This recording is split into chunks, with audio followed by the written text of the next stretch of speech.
Life mission പദ്ധതിയിൽ വീടിനായി പട്ടികയിൽ പേര് വന്നിട്ടും പെരുവഴിയിലായ ഒരു കുടുംബമുണ്ട് കാസർകോട്ട്. മൺകട്ട കൊണ്ട് നിർമ്മിച്ച സാവിത്രിയുടെ പഴയ വീട് പദ്ധതിയിൽ പേരുണ്ടെന്ന് പറഞ്ഞ് പൊളിച്ചു മാറ്റാൻ നിർദ്ദേശിച്ചു. വീട് പൊളിച്ചതിന് പിന്നാലെ പഞ്ചായത്തിൽ നിന്നും അറിയിപ്പ് കിട്ടി. എന്താണെന്നോ, ലൈഫ് പദ്ധതി ലിസ്റ്റിൽ സാവിത്രിയുടെ പേരില്ലെന്ന്. പെരുവഴിയിലായ കുടുംബം ഷീറ്റ് കൊണ്ട് മറച്ച ഒറ്റമുറി കൂരയിലാണ് ഇപ്പോൾ താമസിക്കുന്നത്.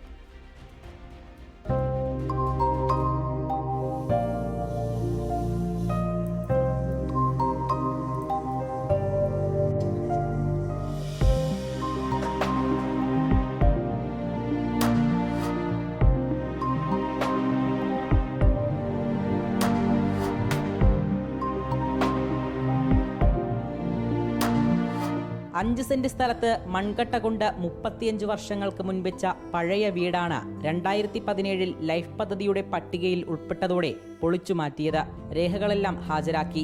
ലിസ്റ്റിൽ പേര് വന്നതോടെ മൊഗ്രാൽ പുത്തൂർ പഞ്ചായത്തിൽ നിന്നും വിഇഒ എത്തി സ്ഥലം പരിശോധന നടത്തി. വാസയോഗ്യമല്ലാത്ത പഴയ വീട് പൊളിച്ചു മാറ്റാനുള്ള നിർദ്ദേശവും നൽകി. അയാൾ ഇങ്ങനെ വിളിച്ചു പറഞ്ഞു മെമ്പറോട്, ഇവരെ പേരില്ല, സാവിത്രീൻ്റെ പേര് ലിസ്റ്റിലില്ല.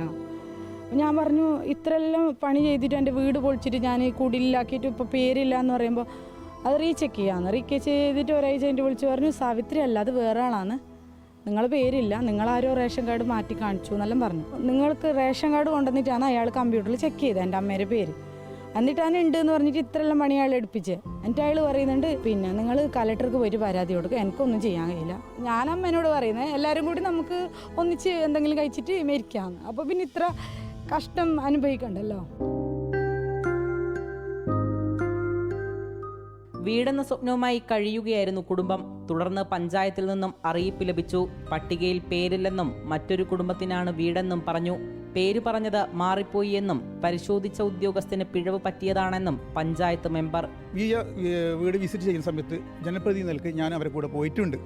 കാരണം നമ്മൾക്ക് ജനപ്രതിനിധികൾക്ക് ഈ ലൈഫ് മിഷനില്ല ഒരു റോളും ഇല്ല. നിർവഹണ ഉദ്യോഗസ്ഥന്റെ ഭാഗത്തുനിന്ന് വന്ന ഒരു പിഴവാണ് ഇവർ പൊളിച്ചു മാറ്റാനുണ്ടായ സാഹചര്യമെന്ന് പറയാതൊക്കെ നിവൃത്തിയില്ല. പഞ്ചായത്ത് അധികൃതരെ പലതവണ കണ്ടു, പിറകെ നടന്നു. ഒടുവിൽ കളക്ടറിനും പരാതി നൽകി. പരിഗണന ലഭിച്ചതേയില്ല.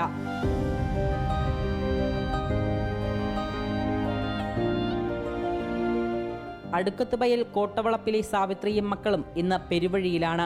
പഴയ വീട് പൊളിക്കുകയും ചെയ്തു. പുതിയത് ലഭിക്കുമെന്ന പ്രതീക്ഷയുമില്ല. ആദ്യം ഞാൻ വീട് കെട്ടിയതാ ഫസ്റ്റ്. അത് എൻ്റെ രാജിവെച്ച പൈസ പിന്നെ നാട്ടുകാരെല്ലാം സഹായം ചെയ്തിട്ട് കുറേ ഇടിഞ്ഞ് കത്തി 2-3 പ്രാവശ്യം. ബുദ്ധിമുട്ട് തന്നെ, ജീവിക്കാൻ ഞങ്ങൾക്ക് ഒരു വഴിയില്ല.